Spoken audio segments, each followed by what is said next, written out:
umusa nokukhuleka nokucela nokubonga kwenzelwe abantu bonke, amakhosi nabo bonke abakhulu, ukuze sihlale kahle nangokuthula ngokumesaba uNkulunkulu nangesizotha esipheleleyo. Lokhu kuhle kuyabongeka emehlweni kaNkulunkulu umsindisi wethu, othanda ukuba abantu bonke basindiswe bafinyelele kulazini iqiniso. Yes. Baba verse 8. Verse 8. Ngalokho ngithanda ukuba amadoda akhuleke ezindaweni zonke, ephakamisa izandla ezingcwele, engenalulaka nokuphikisana. Hallelujah. Bambe nje kanjalo uzawube usufunda incwadi yehlabelelo. Sizokhuleka bazalwane, umpostoli Paula la sifunda khona ukhuluma nebandla, into ekufanele yenziwe ibandla kuthintwa indaba yomkhuleko. We've got a responsibility. Indaba yethu bazalwana sibizelwanga nje ukugcoka kahle kuphela, sinuka ama perfume anukelela kamnandi, sigide kuphela mfundisi Mkansi, but kubalekile lokuthi hayi nokuthi kubalekile sibizelwe iassignment yethu. It's our responsibility to pray for our leaders.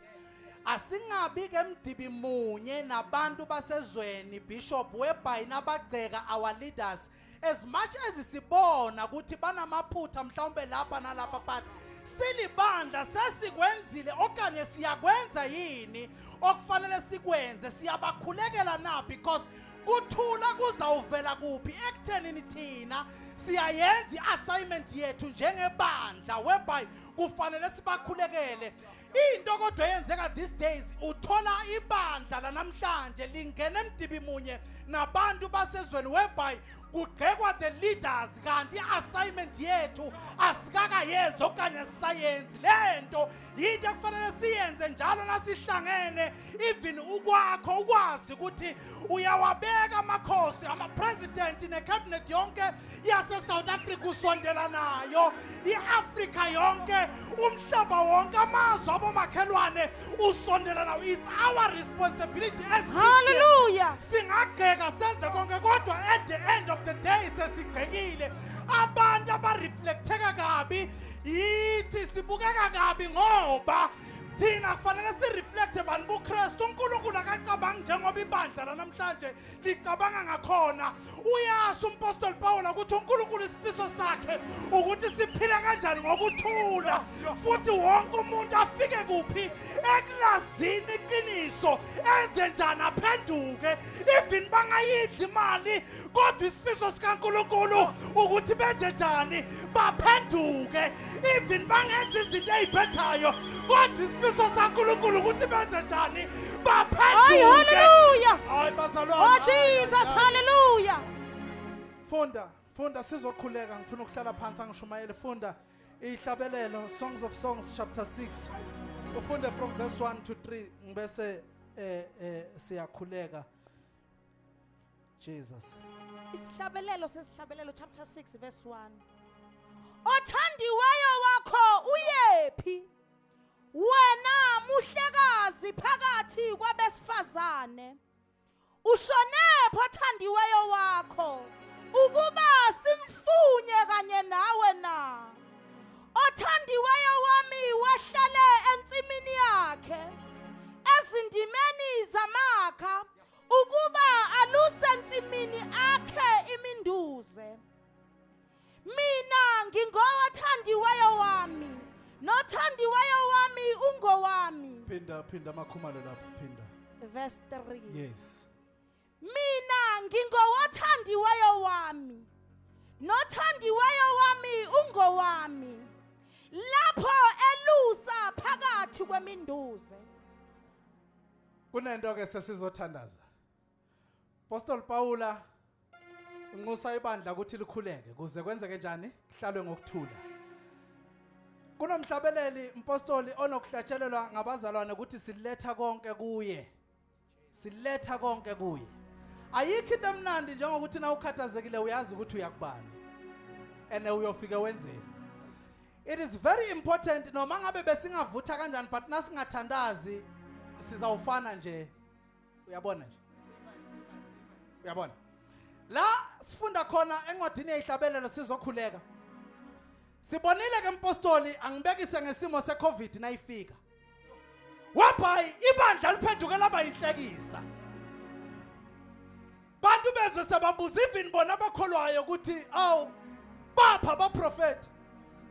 Liphi ibandla? Noma bekwenzeka njena why ningakhulumi noNkulunkulu wenu? Ngifuna ku-emphasize abazalwane ngithi kule ncwadi esiqeda kwendlula kuyo ukuthi asike si-understandeni ukuthi ezisikhuleka kunezimo esizawukhuleka abangcwele nasivula amehlo siyithole zinjengoba zinjalo. Kodwa okwethu is to understand kule ncwadi yezihlabelelo uthi lo wesifazane no mina ngingothandiweyo wami futhi naye ungokabani ungowami.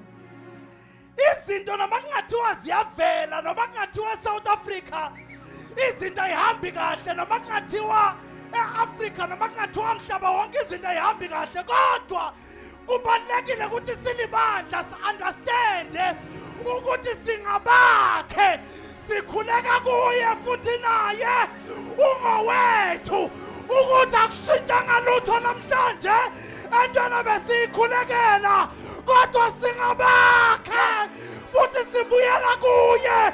Lento yefaith bazalwane kufanele ivusikane imqunu ukuthi sasikhulekile iCovid ayingashintshi kodwa thina singabakhe sibuyela kuye. Apresident bethu sasibakhulekele bangashintshi kodwa thina silibandla Ay, hallelujah. Oh, yes, Lord. singabakhe Hallelujah. singabakhe abantu besihleka bathuphi loNkulunkulu wena nabenimkhuleka kodwa thina singabakhe futhi yena siyazi ukuthi uyasizwa futhi uzophendula. Kungenzeka ke angaphenduli namhlanje kodwa kusasa uzophendula noma ngasaphendulanga kodwa thina singabakhe. Ay, hallelujah. Oh, Jesus. Sukumile sime ngeenyawo. Sukumile sime ngeenyawo. Hallelujah. Sizokhuleka Praise nje. the Lord. Sizokhuleka nje. Sikhulekela iSouth Africa yonke. Buholi bonke beSouth Africa. Sehle siye phansi. Sikhulekele even ubuholi basemakhaya la kubukeka ngazuthi kuphansi khona. Sendlule siyezweni abomakhelwane. Sikhulekele iAfrica yonke. Sikhulekele umhlaba wonke jikelele. Umhlaba abazalwane uyanyakaza kodwa it is our responsibility to pray for our leaders. Ukuthi Lord, can you please give them wisdom? Kuzo le insuku lapho babambe enzima khona mqunu kodwa banikeze ubuhlanu ngoba abanye abantu Boston bangena endaweni bangena ama position ba right but ngenxa yezinto ezenzeka phakathi khona uthola ukuthi pressure iba yiningi umuntu umthole seka shift sesithi umkhulu sasimazi akufanelanga ngabe unjena umkhulu kule position akuyo sasesithi sesiphumlile kodwa ngenxa ye pressure nangokuthi uswela abantu abazomthwala ngani ngomkhuleko yey ungakhohlwa ukuthi kwawena nje you are where you are kunabantu abangakutshela nokukutshela bayakukhulekela wena. Sizokhuleka sonke sivala amehlo. Baba siyabonga egameni likaJesu. Siyabonga moya oyinqwele. Siyabonga moya weqiniso. Sibonga nkulunkulu onamandla ukuthi silibandla sisakhumbula ukuthi singeza kuwe sizokhala nkulunkulu oyinqwele silethe konke kuwe ngemkhuleko. Sikuyo ke na inkonzo Nkosi yokukhulekela buholi bonke. Siza nobuholi bonke base South Africa nkulunkulu onamandla kusukela kumongameli. Sehle nkulunkulu onamandla necabinet yakhe yonke siyayikhulekela.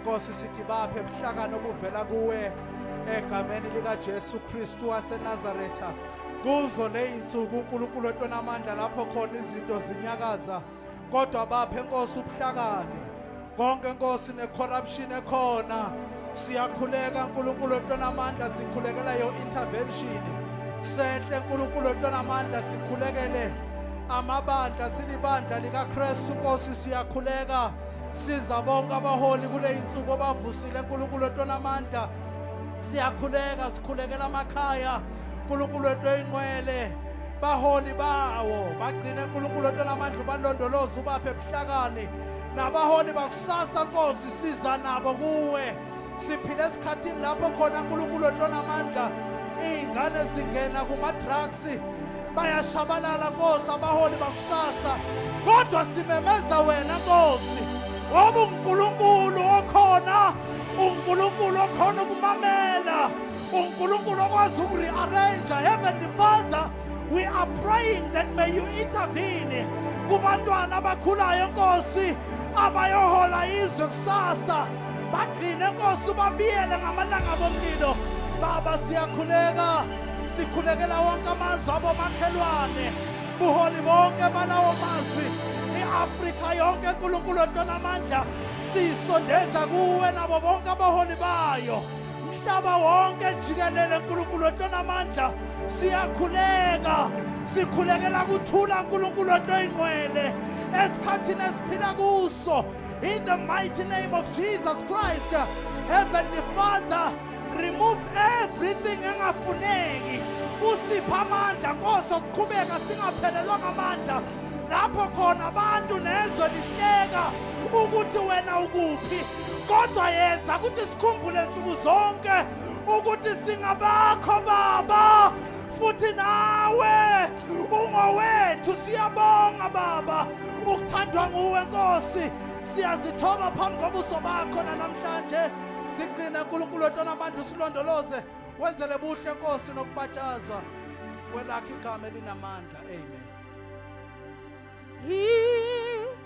Ilonga selizokhala bakithi sondelani